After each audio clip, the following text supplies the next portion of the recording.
All right, we're here with DB Sweeney. How you doing, DB? Thanks for taking the time to talk to us. It's my pleasure. Thanks for having me. You're here promoting Two Tickets to Paradise, writer, producer, director. Can you tell our viewers a little bit about your film? Yeah, Two Tickets to Paradise is a story of three guys who, in a small town of Pennsylvania, who, on the verge of 40, sort of come to the realization that all the best things in their life happen to them before they turn 20. They're archetypical guys. I mean, it's the high school quarterback, the rock and roller, and the valedictorian. I think those are people that we all know. And in every high school, I think those three people who may seem at 18 like they're most likely to succeed, I think as life unfolds, they often are not the people who succeed. So I think, in a way, by rewarding people with praise so early, we ruin them. What was it like for you to get behind the camera and actually direct? You know what? It was not hard for me. I've been on sets for so long, and I started out actually directing plays in the theater because I could never get cast as an actor, so I became a director and a lighting technician in the theater.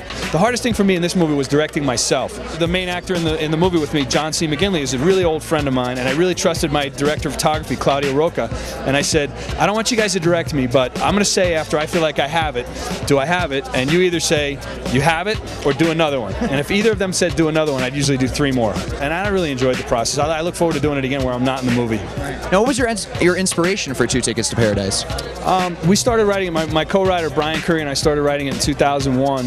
You know, after the events of September 11th, I grew up in Long Island, and a lot of my friends were, you know, affected by that. Luckily, nobody that I know personally died, but I knew a lot of guys who were firemen and policemen, and were going to funerals, you know, every day for a year. And you know, you'd go out to the bar and you'd say, hey, what are you guys doing to relax these days? And it's like, I don't know. I said, why don't you go to a movie?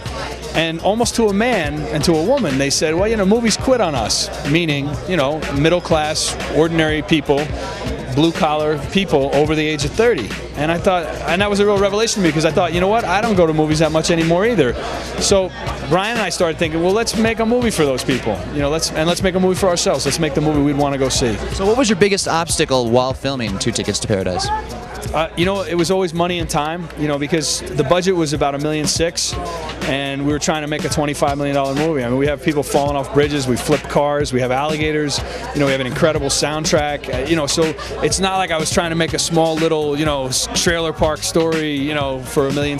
We were literally trying to make, you know, a huge Hollywood feeling movie.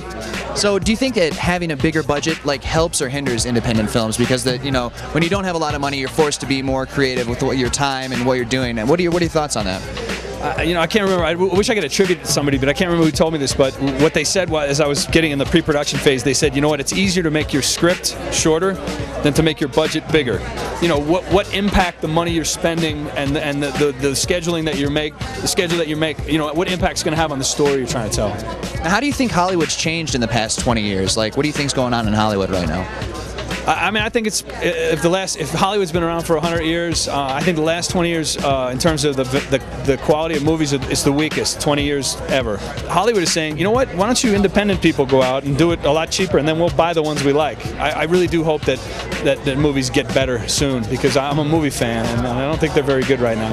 How do you think the internet's affected Hollywood at large? Well, it's Hollywood's terrified of the internet because you know, their whole thing is based on the opening weekend, and it used to be, you know, you have a crappy 90-minute movie, but you can cut together a great 1-minute commercial with the 3 good jokes in it, or the 3 big stunts, or whatever, and those are the only 3 good things in the movie. And by the time everybody talks to their friends on Sunday about how shitty the movie was, you know, they've already got everybody's money. The internet, it really takes away their ability to sort of fleece the audience before the word gets out. I mean, the word is out. Now, where can our viewers find your movie that want to see Two Tickets to Paradise? Where can we see it? Well, right now it's scheduled to play at the Staten Island Film Festival in June. We're going to play at the Appalachia Film Festival at the end of April, and you know, hopefully in theaters this fall. I mean, we've got some offers, and there's some good things in the works, so I'm hoping to have a very good announcement about that soon. Is there a website that we can go to check out more about it? Yes, there is. TwoTicketsToParadiseMovie.com. Great. DB, thank you so much for taking the time to talk to us. Really appreciate it.